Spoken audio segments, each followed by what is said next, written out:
Pemirsa, konflik di Timur Tengah memanas saat ofensif Israel menyerang Iran pada dini hari 13 Juni 2025. Pasar global merespon dengan kenaikan harga minyak mentah dan indeks dolar Amerika, meski investor terbelah dalam pandangan akan eskalasi dan durasi konflik Israel-Iran ini.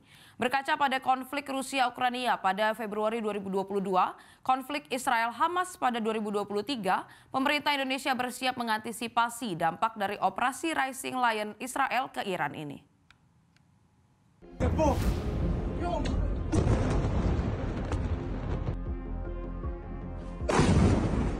Para menteri luar negeri 20 negara Arab dan Muslim menyerukan penghentian perang Israel-Iran. Selain meminta penghentian perang, mereka juga menyerukan agar pembicaraan nuklir dengan Iran segera dilanjutkan dan menegaskan pentingnya menjaga kebebasan navigasi di perairan internasional.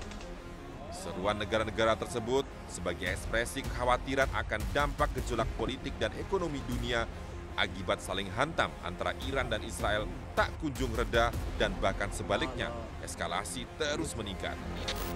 Perang Iran-Israel memicu lonjakan harga minyak dunia.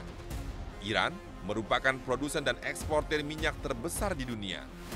Minyak mentah Brent sempat melesat 13% pada level 78,50 US dollar per barrel yang merupakan level tertinggi sejak akhir Januari 2025.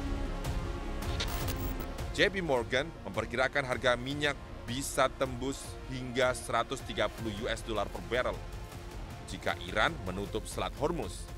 Proyeksi tersebut merupakan level tertinggi harga minyak setelah pada 2022 mencapai rekor 139 US dollar per barrel imbas serangan Rusia ke Ukraina. Selat Hormuz merupakan titik penting distribusi minyak lantaran 20% konsumsi minyak dunia dikirim melalui selat ini. Jika terjadi blokade di selat ini, pengiriman minyak bisa terganggu sehingga pasokan global menurun dan harga minyak otomatis melonjak. Kenaikan harga minyak dunia pun akan berdampak langsung terhadap perekonomian Indonesia yang masih sangat tergantung pada impor minyak. Berdasarkan data Pusat Statistik, Indonesia mengimpor minyak mentah sekitar 16,88 juta ton pada 2024. Jika harga minyak dunia tembus 130 US dollar per barrel, subsidi energi pun bakal melonjak. Subsidi energi tahun ini saja dianggarkan sebesar 203,41 triliun rupiah atau 1,9% lebih tinggi dari realisasi pada 2024. Angka tersebut menggunakan asumsi harga minyak Indonesia sebesar 82 US dollar per barrel dan nilai tukar rupiah 16.000 per dolar Amerika Serikat. Bagaimana jika harga minyak mentah tembus 130 US dollar per barrel dan nilai tukar rupiah terus merosot? Kenaikan harga minyak global biasanya juga diikuti inflasi global. Gangguan rantai pasok menyebabkan produsen harus mencari sumber bahan baku alternatif dengan biaya lebih tinggi. Biaya tinggi ini akan menekan daya beli masyarakat. Inflasi yang tinggi berisiko memicu resesi global yang memang sudah diprediksi memburuk tahun ini. Bank Dunia bahkan telah memangkas proyeksi pertumbuhan ekonomi tahun ini dari 2,7% menjadi 2,3%.